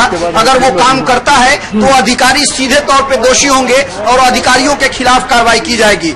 बड़ी अच्छी बात है, योगी सरकार लगातार इस तरह के आदेश दे रही है, लेकिन इम्प्लीमेंटेशन कितना अच्छे तरीके से कर पाती है, उसकी मॉनिटरिंग कितने अच्छे तरीके से कर पाती है, और क्या जो दबंग, जो रसूखदार लोग हैं वो अपने मंसूबों में कामयाब हो पाते हैं या नहीं हो पाते हैं, ये तमाम ऐसी बातें हैं जो आने वाले वक्त में पता चलेगी। लेकिन फिलहाल अगर फौरी तौर पे कह सकें कि योगी आदित्यनाथ के मंसूबे, उनका बॉडी लैंग्वेज, उनका कॉन्फिडेंस जो बोलने में दिखाई देता है, निश्चित तौर पर। लेकिन बहुत अजीब बात है कि जहां पर यूपी में हम देख रहे हैं कि विधायकों पर इतनी सख्त लगाम लगाई जा रही है सरकार की तरफ से, वहीं मध्य प्रदेश के तो विधायक पार्टी तक छोड़ रहे हैं कार्रवाई से पहले। और ये पारुल साहू एक विधायक हैं जिन्होंने बैठक के फौरन बाद पार्टी छोड़ने का ऐलान कर दिया, यानी कि उन पर कार्रवाई हो सकती थी। उसी के मद्देनजर ये खबर देखी जा रही है कि इससे पहले ही उन्होंने मैदान छोड़ा है। विधायक का कहना है कि उनके आत्मसम्मान को ठेस पहुंचाई गई है, इस वजह से वो दुखी है। हालांकि उन्होंने इशारों में बीजेपी जिला अध्यक्ष राजा दुबे पर भी निशाना साधा।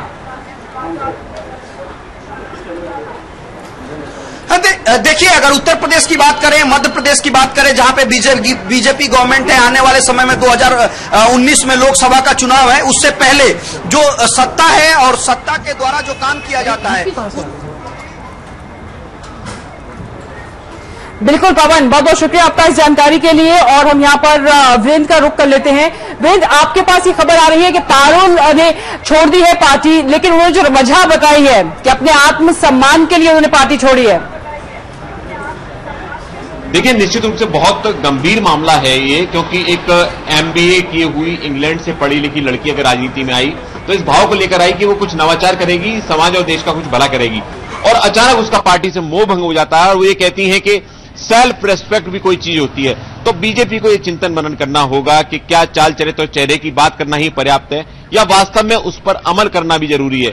और अगर ऐसा हुआ है, पारुल के संग किसी तरह का दुर्व्यवहार हुआ है, तो निश्चित ही पार्टी को ऊपरी स्तर पर इस बात का संज्ञान लेना चाहिए और जिसने भी ये किया है उसके खिलाफ कार्रवाई होना चाहिए। जी, जानकारी के लिए। और ब्रेक के उस पार आपको बताएंगे नहीं रही अभिनेत्री रीमा लागू।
ब्रेक के बाद स्वागत है आप पर। यहाँ पर हम बात कर रहे हैं IPL 10 की। जी हां, आपको बता दें कि एलिमिनेटर मैच में KKR ने हैदराबाद को 7 विकेट से, यानी कि आपको ये बताएं कि यहाँ पर 7 विकेट से हराकर दूसरे क्वालिफायर में जगह बना ली है और दूसरे क्वालिफायर में उसका मुकाबला मुंबई इंडियंस से शुक्रवार को होगा। पुणे की टीम पहले ही फाइनल में पहुंच चुकी है। तो अब ये राउंड कैसे खेले जाएंगे, बड़ा दिलचस्प होगा, क्योंकि फाइनल में कौन सी इन दोनों में से टीम आने वाली है और क्या क्या हुआ है अभी तक इस मैच में, कौन कौन से बदलाव हुए, ये जरा राहुल से जान लेते। राहुल, थोड़ी कुछ स्टार की वापसी हुई है जो माना जा रहा था, साथ ही ये भी कि बहुत रणनीतियां बदली जा रही हैं, किसको झटका लगा है, किसको फायदा हुआ है? जी बिल्कुल, मुकाबला दिलचस्प था। हैदराबाद बनाम KKR एलिमिनेटर मुकाबला था, क्योंकि मुंबई और पुणे के बीच जो मुकाबला खेला गया था उसमें पुणे ने जीत दर्ज करके फाइनल में जगह बनाई थी। मुंबई दूसरा क्वालिफायर खेलेगा ये तय था। कल के मुकाबले में एलिमिनेटर में जो मुकाबला जीतता KKR या हैदराबाद में से वो मुंबई के साथ खेलता और KKR ने मुकाबला जीत लिया है। जिस तरह की गेंदबाजी रही पहले KKR की शानदार गेंदबाजी, अभी तक जो लगातार अच्छा प्रदर्शन करते रहे थे हैदराबाद के बल्लेबाज, उन्हें चलने का मौका नहीं दिया। सिर्फ जो ऑरेंज कैप पर कब्जा जमाए हुए हैं, 600-650 रन अभी तक बना चुके हैं सनराइजर्स हैदराबाद के कप्तान डेविड वार्नर। उन्होंने 37 रन की पारी खेली, उसके अलावा कोई भी जो है बल्लेबाज नहीं चल पाया और सिर्फ 128 रन ही बना पाई। तो मानेंगे कि बेन स्टोक्स का नहीं होना एक नुकसान दे रहा? जी बिल्कुल, जिस तरह की टीम रही हैदराबाद की बिल्कुल नहीं चली, लगातार जो प्रदर्शन है गिरता चला गया। कल के मुकाबले में जरूरत थी एक बड़ी पारी की, एक अच्छे स्कोर बोर्ड की, लेकिन 128 रन बनाए। जवाब में बारिश, जैसे ही हैदराबाद की पारी ये भी एक वजह रही, उसके बाद बारिश आ गई और बारिश के बाद आगे का मुकाबला जो है 3 घंटे तक बाधित रहा। उसके बाद 6 ओवरों में 48 रन बनाने का लक्ष्य मिला KKR को और कप्तान गौतम गंभीर शानदार बल्लेबाजी करते हुए गंभीर बहुत गंभीर हो चुके हैं, 5.2 ओवरों में मुकाबला जीत लिया। चलिए राहुल, बहुत बहुत शुक्रिया आपका। और एक IPL के बाद एक थोड़ी सी ऐसी खबर आपको बता रहे हैं कि बॉलीवुड को नुकसान पहुंचा है। आज बहुत बड़ी क्षति हुई है बॉलीवुड को, इसलिए क्योंकि अभिनेत्री रीमा लागू नहीं रही, दिल का दौरा पड़ा था उनको और उसके बाद खबर आई कि उनका निधन हो गया। कई फिल्मों में शानदार उन्होंने अपने अभिनय का कमाल दिखाया है। और आपको बता दें, जानी मानी अभिनेत्री रीमा लागू का दिल का दौरा पड़ने से निधन हुआ है और कल दिन में उन्हें छाती में दर्द की शिकायत थी, लेकिन आज सुबह करीब 5 बजे उनका दिल का दौरा पड़ा, जिसके बाद उन्हें बचाया नहीं जा सका। रीमा लागू हिंदी फिल्मों में मां का किरदार निभाने के लिए जानी जाती थी। रीमा लागू को हम आपके हैं कौन, मैंने प्यार किया, कुछ कुछ होता है और वास्तव जैसी फिल्मों में यादगार अभिनय के लिए जाना जाता है। रीमा लागू ने मराठी और हिंदी फिल्मों के अलावा कई टीवी सीरियल्स में भी अपनी पहचान बनाई।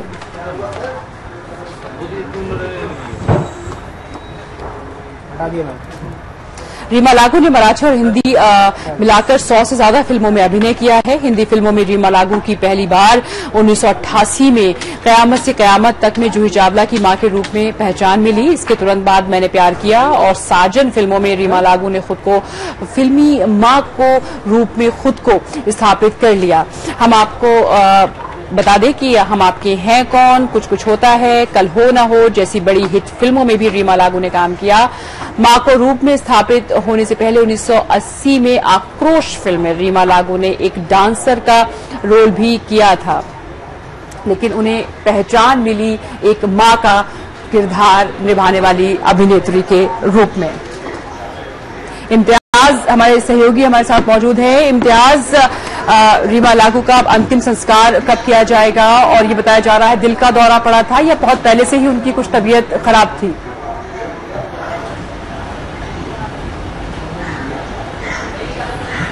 जी देखिए, आपको बता दें कि रीमा लागू की जो तबीयत है वो बीती रात में 1 बजे करीब खराब हुई। उन्होंने चेस्ट में पेन होने की शिकायत बताई थी। उसके बाद उनको जो है कोकिलाबेन अस्पताल में भर्ती कराया गया, जहां पे 3:15 बजे सुबह डॉक्टर के मुताबिक उनकी डेथ हो गई। लेकिन इससे डॉक्टर ने उनके जो चेकअप किया था उसमें बताया गया कि रीमा लागू वैसे फिजिकली पूरी तरह फिट थी, उनको कोई किसी भी तरह की कोई बीमारी नहीं थी, लेकिन अचानक से ये कार्डियक अरेस्ट था जिसकी वजह से उनका निधन हुआ। जी इम्तियाज, बहुत बहुत शुक्रिया आपका इस जानकारी के लिए। और इसी के साथ 10 से 11 देशुमारा में आज के लिए बस इतना ही। बहुत बहुत धन्यवाद।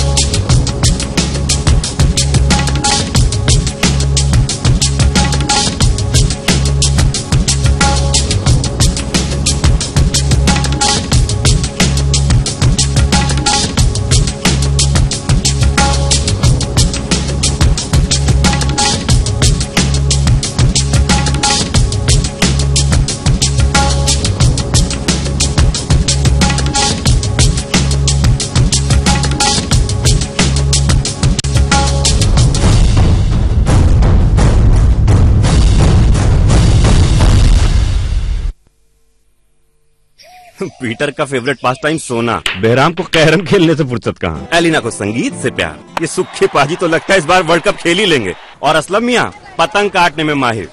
अरे कुछ कर लो।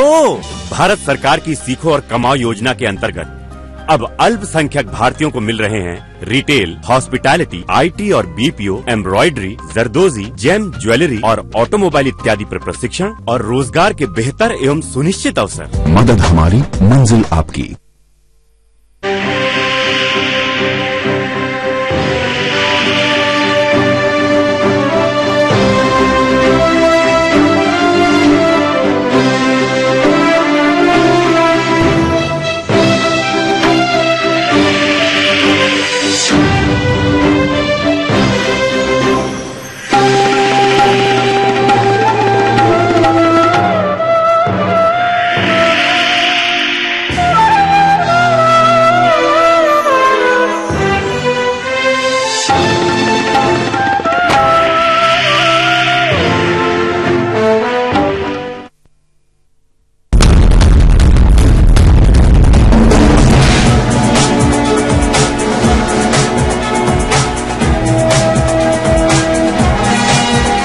केंद्रीय पर्यावरण राज्य मंत्री अनिल माधव दवे का दिल का दौरा पड़ने से निधन हो गया। दवे को गंभीर स्थिति में दिल्ली के एम्स में भर्ती कराया गया था। 6 जुलाई 1956 को दवे का जन्म मध्य प्रदेश के उज्जैन में हुआ।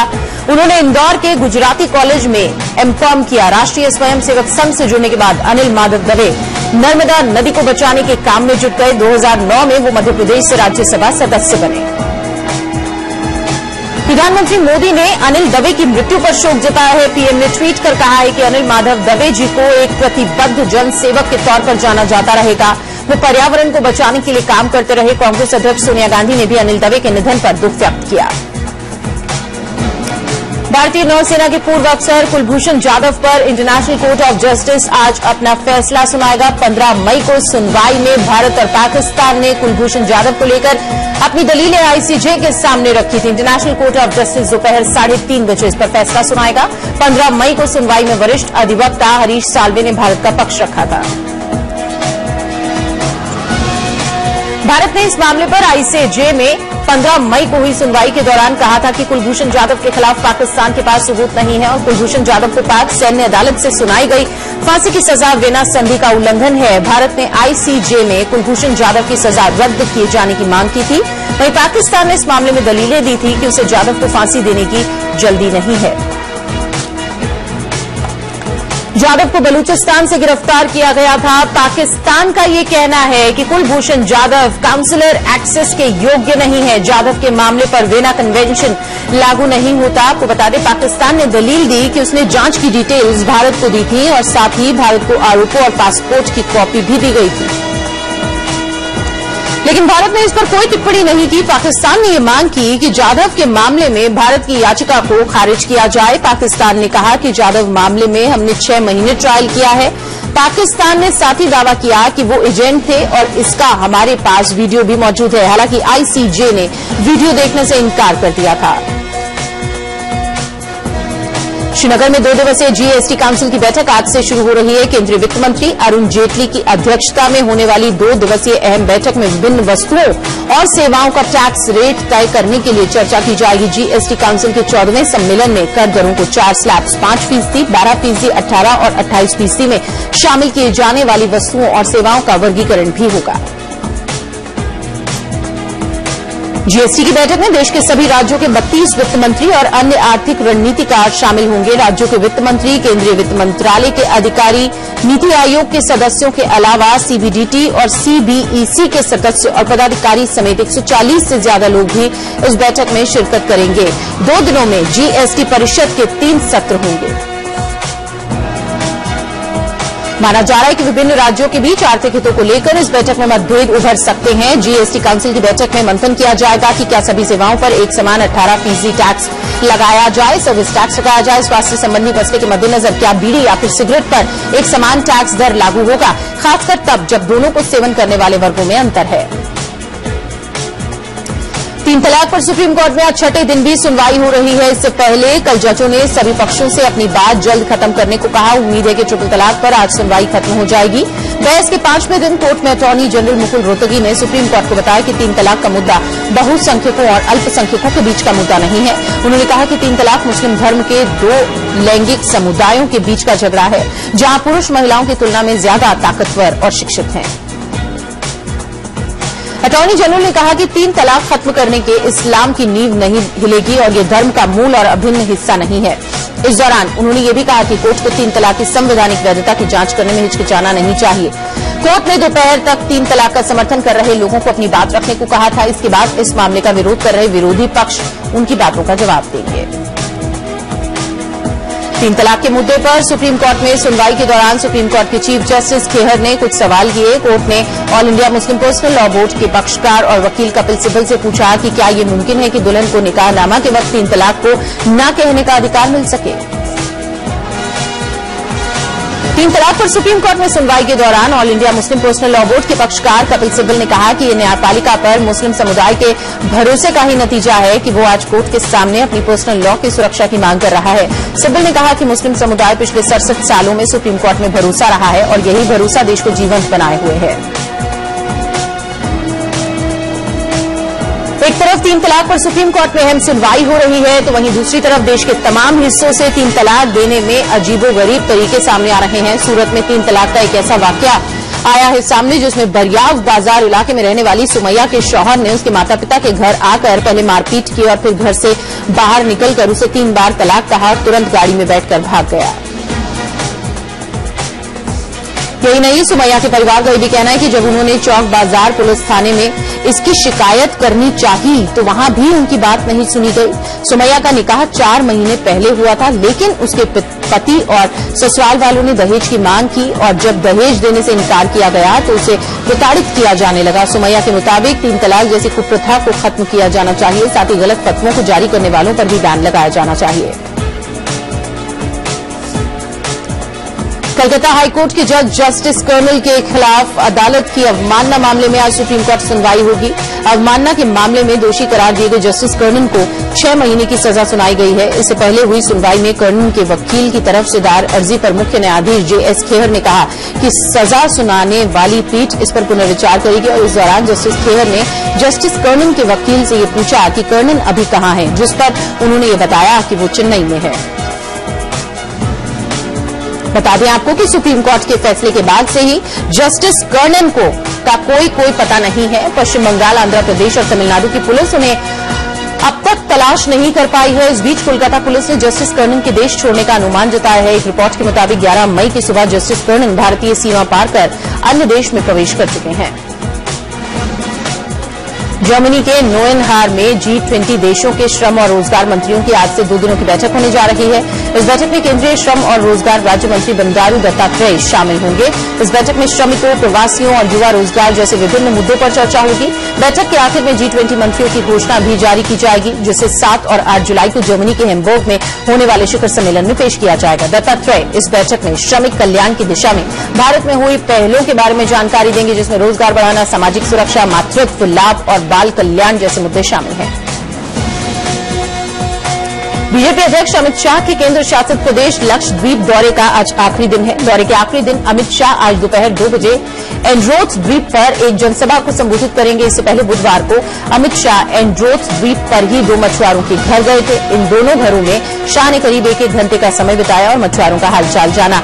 अब्दुल कादिर नाम के एक मछुआरे के घर पर शाह के लिए नाश्ते का इंतजाम किया गया। यहां पर उन्होंने नाश्ते में इडली डोसा खाया और हलवे का स्वाद भी लिया। अमित शाह के इस दौरे का मकसद यहां पर पार्टी को मजबूती देना है। यहां लोकसभा की 1 सीट है। केंद्रीय मंत्री अरुण जेटली और वरिष्ठ वकील राम जेठमलानी के बीच बुधवार को दिल्ली हाईकोर्ट में तीखी बहस हुई। केजरीवाल और आम आदमी पार्टी के दूसरे नेताओं के खिलाफ दायर 10 करोड़ रुपए के मामले में जेटली का बयान दर्ज नहीं हो सका, क्योंकि वित्त मंत्री ने मुख्यमंत्री का प्रतिनिधित्व कर रहे जाने माने वकील जेठमलानी द्वारा उनके खिलाफ इस्तेमाल किए गए शब्दों पर आपत्ति जताई। मामले की अगली सुनवाई 28 और 31 जुलाई को होगी। शिवसेना नासिक में किसानों की समस्या को लेकर कल एक सम्मेलन करेगी। सम्मेलन में किसान अपनी व्यथा सुनाएंगे, किसान खेती से जुड़ी अपनी समस्याएं बताएंगे और इसके लिए हर जिले से किसानों को बुलाया गया है। शिवसेना ने किसानों के लिए मैं कर्ज मुक्त होकर रहूंगा का नारा दिया है। जुलाई में पार्टी प्रमुख उद्धव ठाकरे खुद महाराष्ट्र विधान भवन सत्र के दौरान मोर्चे की अगुवाई करेंगे। छत्तीसगढ़ में जमीन विवाद मामले में फंसे PCC अध्यक्ष भूपेश बघेल की मुश्किलें कम होती दिखाई नहीं दे रही। खबर है कि कांग्रेस उपाध्यक्ष राहुल गांधी ने बघेल को दिल्ली तलब किया है। सूत्रों की माने तो भूपेश बघेल की कुर्सी छिन सकती है। कुरूद डील में भूपेश बघेल के परिवार पर 77 एकड़ जमीन पर कब्जा करने का आरोप है। सीएम रमन सिंह ने कब्जा हटाने का आदेश दिया है। देश में अब नेता बनाने के लिए पढ़ाई कराई जाएगी और इसके लिए रामभाऊ भालगी प्रबोधिनी ने पोस्ट ग्रेजुएट डिप्लोमा कोर्स शुरू करने का ऐलान किया है। 9 महीने के इस कोर्स की फीस 2.5 लाख रुपए होगी और इसके लिए न्यूनतम योग्यता स्नातक होगी। फिलहाल पहले बैच में 40 सीटें होंगी। केंद्रीय मानव संसाधन विकास मंत्री प्रकाश जावड़ेकर ने बुधवार को इसकी विधिवत शुरुआत की। यूपी के मुख्यमंत्री योगी आदित्यनाथ ने कड़ी चेतावनी देते हुए कहा है कि अगर विकास कार्यों में ठेकेदारी से जनप्रतिनिधि, अपराधी या फिर माफिया जुड़े तो सख्त कार्रवाई की जाएगी। लेकिन क्या यह मुमकिन है कि नेता पट्टेदारी, ठेकेदारी और दलाली छोड़ दें? आखिर उनके कार्यकर्ताओं का खर्चा कैसे निकलेगा, नेताओं का खर्चा कैसे निकलेगा और कहीं ये योगी के बड़े बोल बनकर तो नहीं रह जाएंगे? मध्य प्रदेश के सुर्खी से बीजेपी विधायक पारुल साहू ने अगला चुनाव लड़ने से इनकार कर दिया है। उनका ये आरोप है कि उनके आत्मसम्मान को ठेस पहुंचाई गई है, इस वजह से वो दुखी हैं। हालांकि उन्होंने इशारों में बीजेपी जिलाध्यक्ष राजा दुबे पर भी निशाना साधा। विदेश से आई पारुल साहू ने साल 2013 में सुर्खी क्षेत्र के सबसे कम 540 वोट से जीत दर्ज की थी। बीएचयू के सर सुंदरलाल अस्पताल के जूनियर डॉक्टर्स की हड़ताल से चिकित्सा व्यवस्था चरमरा गई है। अस्पताल में दूसरे राज्यों से इलाज कराने आए हजारों मरीजों को परेशानी हुई है। ज्यादातर मरीजों को बिना इलाज कराए ही घर वापस लौटना पड़ा। Deputy chief proctor doctor Mumtaz Ansari के एक मरीज के तीमारदारों ने पिटाई कर दी थी। इसी के विरोध में जूनियर डॉक्टर्स हड़ताल पर चले गए। यूपी में मुरादाबाद के थाना सिविल लाइन के 2 नाबालिग छात्रा के साथ छेड़छाड़ का मामला सामने आया है। बीएससी की पढ़ाई कर रही पीड़ित छात्राओं ने जब इसका विरोध किया तो शरारती लड़कों ने उनकी पिटाई कर दी और तेजाब फेंकने की धमकी देने लगे। पीड़िता के परिजनों ने पुलिस थाने में मामले की शिकायत दर्ज कराई है। पुलिस का कहना है कि आरोपियों को जल्द गिरफ्तार कर लिया जाएगा। अपने परिजनों और सहयोगियों के ठिकानों पर आयकर विभाग की छापेमारी के बाद आरजेडी अध्यक्ष लालू प्रसाद यादव ने इसे एक बड़ा सियासी मुद्दा बनाने की कवायद शुरू कर दी है। 27 अगस्त को पटना में आरजेडी एक रैली करने जा रही है। महागठबंधन को लेकर लालू प्रसाद यादव ने ये रैली बुलाई है। इस रैली में विभिन्न राजनीतिक दलों के नेताओं के शामिल होने की उम्मीद है। खास बात इस बीच ये है कि इस रैली के लिए लालू प्रसाद यादव ने मायावती को आने का अनुरोध किया। मायावती ने इस रैली में शामिल होने की हामी भी भर दी है। यूपी विधानसभा चुनाव में करारी हार के बाद मायावती ने ईवीएम में गड़बड़ी का आरोप लगाया था, जिसका लालू प्रसाद यादव ने समर्थन किया था। उसके बाद मायावती के भाई के ठिकानों पर भी आयकर विभाग और ईडी की छापेमारी हुई थी। ऐसे में ये उम्मीद जताई जा रही है कि दोनों नेता पटना में होने वाली रैली में केंद्र पर जमकर निशाना साधेंगे।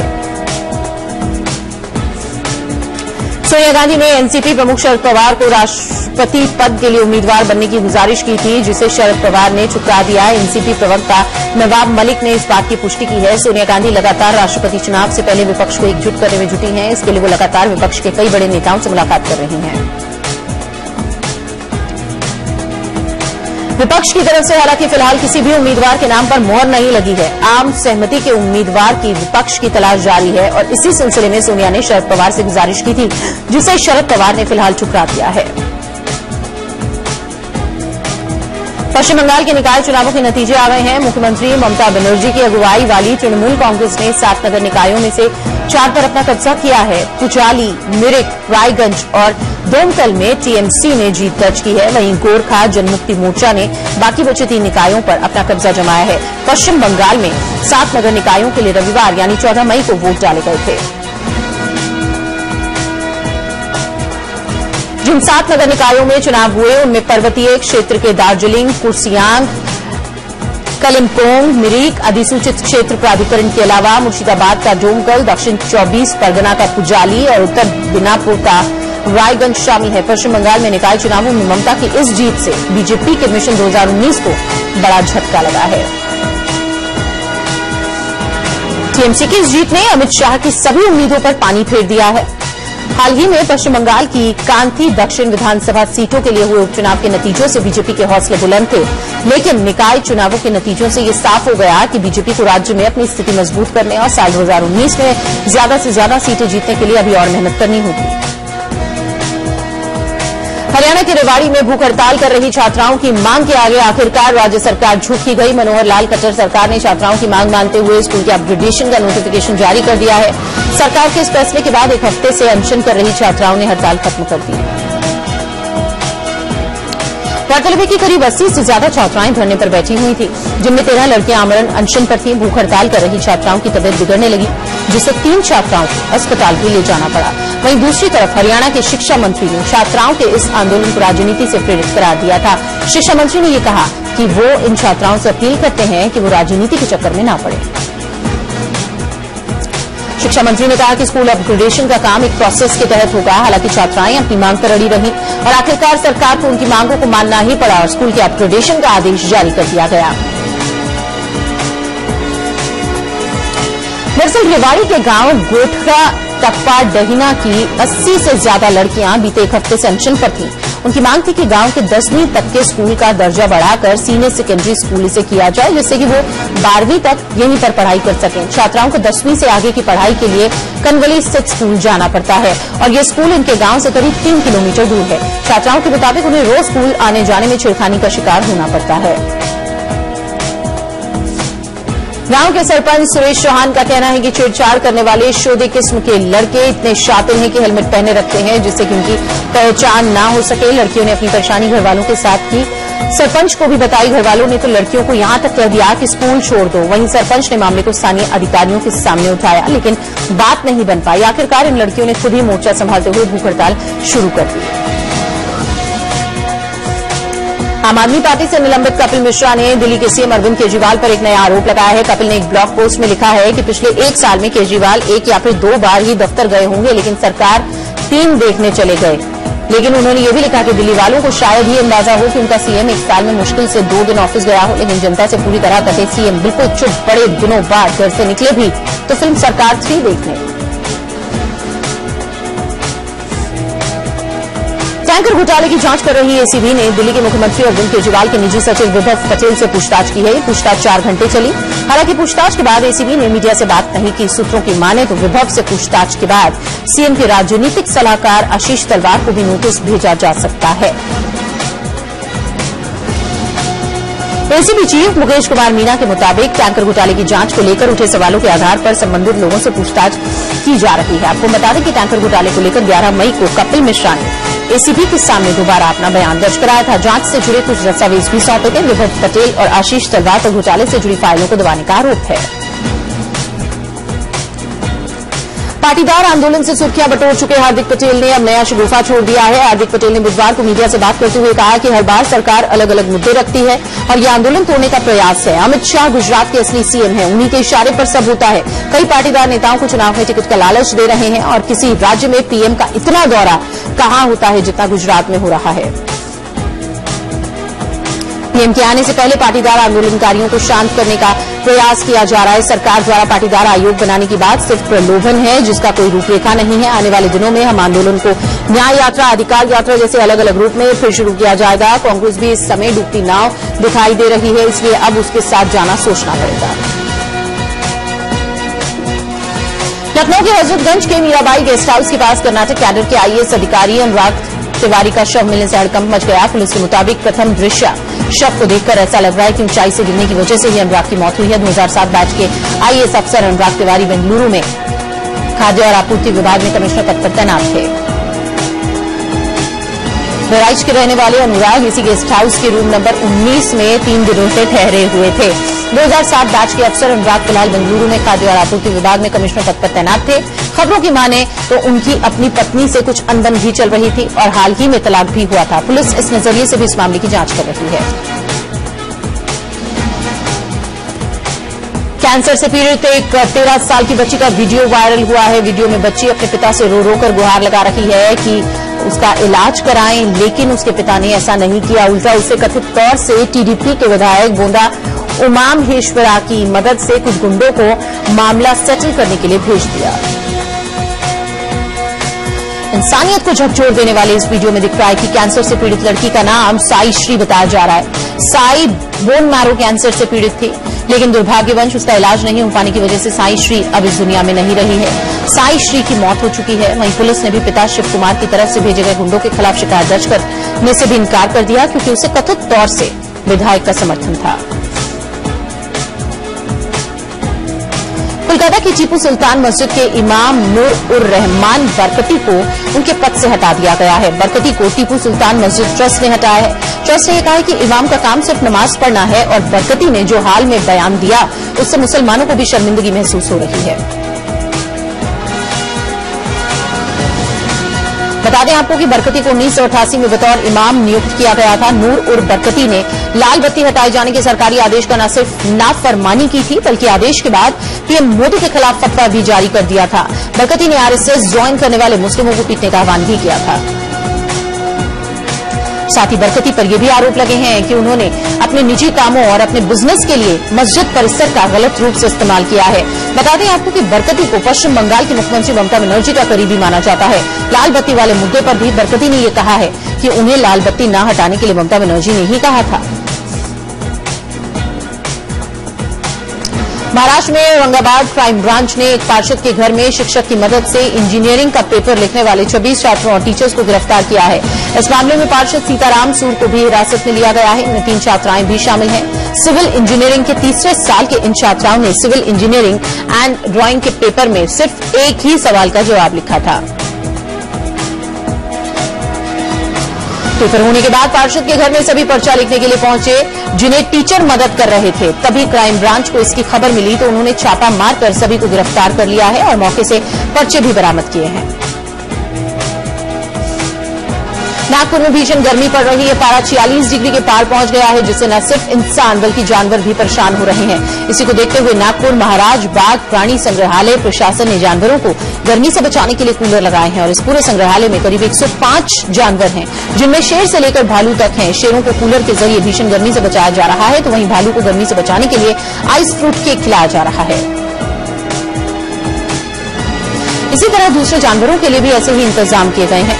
वहीं यहां के डॉक्टर्स को साफ निर्देश दिया गया है कि जानवरों को गर्मी से बचाने के लिए पिंजरे में समय समय पर पानी डाला जाए और उन्हें नहलाया भी जाए। कैबिनेट ने मातृत्व लाभ योजना को अखिल भारतीय स्तर पर लागू करने की मंजूरी दे दी है। इस योजना के अंतर्गत गर्भवती महिला को कुल 6,000 रुपए का लाभ मिलेगा। 5,000 रुपए 3 किश्तों में दिए जाएंगे।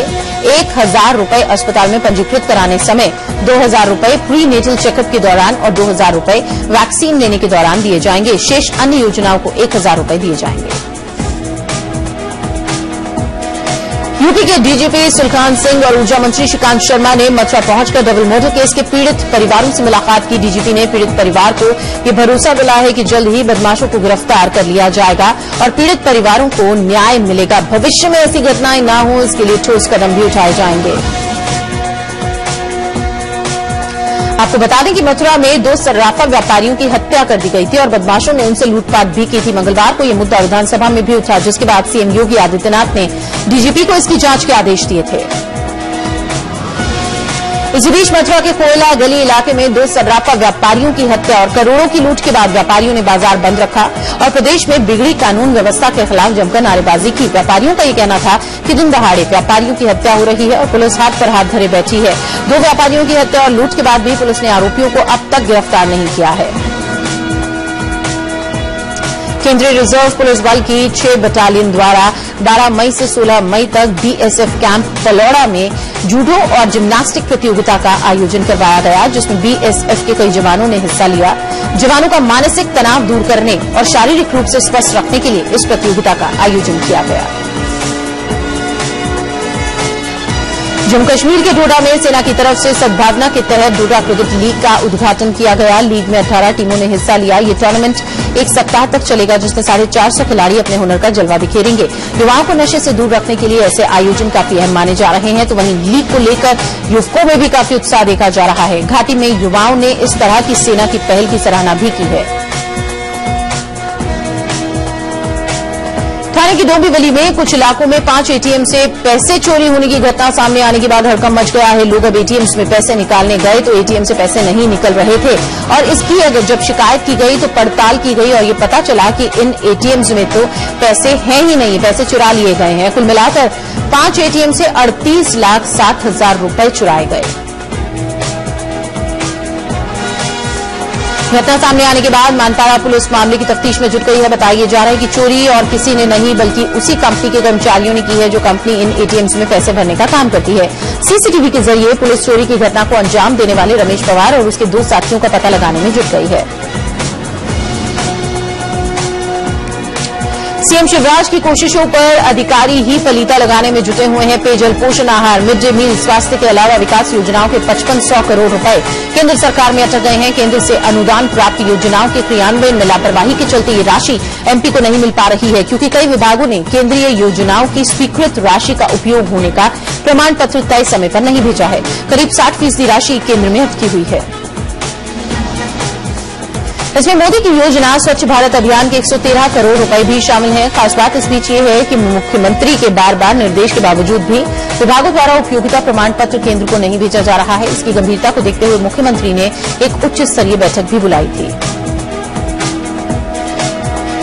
जिसमें कई अधिकारियों ने यह दावा किया था कि उनके विभाग को केंद्र से समस्त अनुदान मिल गया है। लेकिन जब मुख्यमंत्री ने उपयोगिता प्रमाण पत्र समय में नहीं दिए जाने का सवाल किया तो अधिकारी एक दूसरे को देखने लगे। जानकारी के मुताबिक पिछले वित्तीय वर्ष 2016-17 में प्रदेश को करीब 8,973 करोड़ रुपए का अनुदान मिलना था, जबकि इसकी एवज में प्रदेश को मात्र 3,430 करोड़ रुपए ही मिले हैं। छत्तीसगढ़ में सुकमा के बुरकापाल नक्सली हमले के बाद सुरक्षा बल लगातार नक्सलियों के खिलाफ वॉर लेवल पर ऑपरेशन चला रहे हैं। इसी अभियान के तहत सीआरपीएफ आईजी देवेंद्र चौहान ने बासागुड़ा में करीब 15 से 20 माओवादियों के मारे जाने का दावा किया है। आईजी ने बताया कि बासागुड़ा थाने के तहत पुफ्ती, रायगुड़म, चिन्ना बोडकेल के जंगलों में 13 से 15 मई तक चले माओवादी अभियान के बाद टीम लौट आई है। सर्चिंग पर निकले जवानों ने चिंता गुफा और चिंतलनार क्षेत्र की अलग अलग जगहों से 8 को गिरफ्तार भी किया है। ये सभी बुरकापाल की घटना में शामिल थे। जानी मानी अभिनेत्री रीमा लागू का दिल का दौरा पड़ने से निधन हो गया है। कल रात उन्हें मुंबई के कुकलाबेन अस्पताल में भर्ती कराया गया था। कल दिन में उन्हें छाती में दर्द की शिकायत थी, लेकिन आज सुबह करीब 5 बजे उन्हें दिल का दौरा पड़ा, जिसके बाद उन्हें बचाया नहीं जा सका।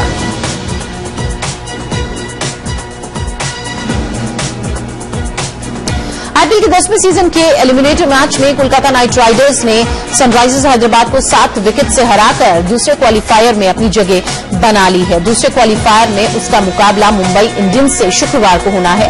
पुणे की टीम पहले ही फाइनल में पहुंच चुकी है।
अरूप घोष 3 मिनट में हर मुद्दे पर स्पष्ट नजरिया। एजी स्टेक सिर्फ समय न्यूज नेटवर्क पर। स्वागत है आपका हमारे इस खास कार्यक्रम में। 10 से 11 देश हमारा। बात यह है कि रोड ओपनिंग के लिए उस जगह पर रोड ओपनिंग के लिए आते हैं। टाइमिंग है उसमें काफी बातों को कैसे रोका जाए। लगभग 30 की तादाद में आतंकी गृह मंत्रालय में क्या कुछ चल रहा है, जो भी तमाम हालातों से जुड़ गए हमारे सहयोगी रजनी। 2016 में 265 बार उल्लंघन किया था पाकिस्तान ने। वो अब नहीं रह पाएंगे योगी सरकार में।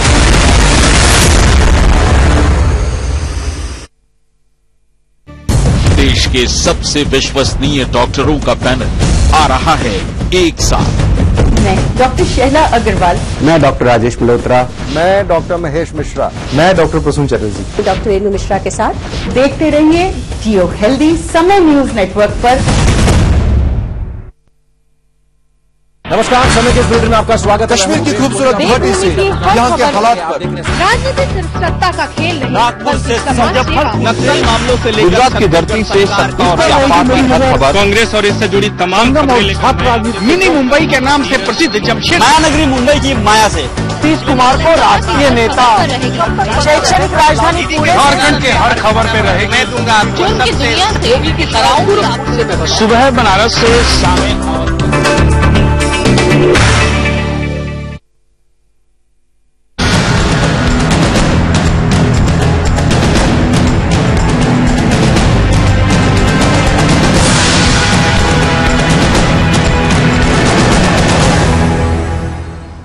नमस्कार, मैं हूं श्वेतांक। आप देख रहे हैं क्राइम जोन और क्राइम जोन में सबसे पहली खबर गुलाबी नगरी जयपुर से, जहां एक मर्डर से सनसनी फैल गई। जी हां, रिश्तों को छलनी करने वाली यह घटना अंजाम दी एक सास ससुर और उसके एक सहयोगी ने, जिन्होंने न सिर्फ दामाद के सीने में 4 गोलियां दाग दी बल्कि अपनी बेटी को भी विधवा कर दिया। गुलाबी नगरी जयपुर में ऑनर किलिंग का सनसनीखेज मामला सामने आया। यहां बेटी के प्रेम विवाह से नाराज मां बाप ने दामाद को गोलियों से छलनी कर दिया। मामला करनी विहार थाने के जगदम्बा नगर का है, जहां अमित नायर पत्नी ममता के साथ रहता था। अमित ने ममता से 2 साल पहले प्रेम विवाह किया। ममता के पेरेंट्स इससे नाराज थे। इसके चलते उन्होंने ममता से सारे रिश्ते तोड़ लिए थे और उसे जान से मारने की धमकी देते थे। मैं बस ऐसे ही नॉर्मली मैं ज्यादा खड़ी नहीं रह पाती हूँ, कई बार तो मैं ऐसे बैठ जाती हूँ कहीं सहारा लेके। तो मैं ऐसे सहारा लेके मुद्दों में सारे बस ऐसे बैठी रहती कि बात चल रही है नॉर्मल, क्या पता कुछ सुलह हो जाए ये वो इस तरीके से। पर वो तो एकदम से आया, वो लड़का बाहर से आते ही उसने फायरिंग कर दी डायरेक्टली। फायरिंग करी, वो एक कान में करी, एक पेट में करी और तीसरी का मुझे पता नहीं है। तो जैसे ही हुआ मैंने तो बस हल्ला करना स्टार्ट कर दिया कि ऐसे कैसे कर सकते हो आप मेरे साथ ये वो। उनको मैंने मतलब बहुत कोशिश करी कि वो भाग ना पाए, उनको पकड़ो, पर वो पेट को पकड़ के ले जाने लगा। मंगलवार सुबह ममता के माता पिता उसके घर पहुंचे और उसे जबरन ले जाना चाहते थे, लेकिन अमित और ममता ने इनकार कर दिया। इस बात को लेकर जमकर गर्मागर्मी हुई। इस दौरान बाहर से आए एक शख्स ने सोफे पर बैठे अमित नायर पर 4-5 फायर कर दिए। जीवन राम और उसकी मां उसे जबरन घसीट कर ले जाने लगी, लेकिन चिल्लाने पर पड़ोसी आ गए और हमलावर ममता को छोड़कर फरार हो गए। अभी तक जो बात सामने आई है कि 2 साल पहले लव मैरिज हुई थी, उस लव मैरिज को लेकर के थोड़ी सी 3-4 राउंड फायर करने की है, अनुकूल बात नहीं हो पाया। टीमें भेजी गई है लेकिन अब तक कोई गिरफ्तारी नहीं है। खबर मिलते ही पुलिस पहुंची और अमित नायर की बॉडी कस्टडी में लेकर पोस्टमार्टम के लिए भेज दी। पुलिस टीमें हत्यारे सास ससुर और युवक के लिए दबिश दे रही हैं।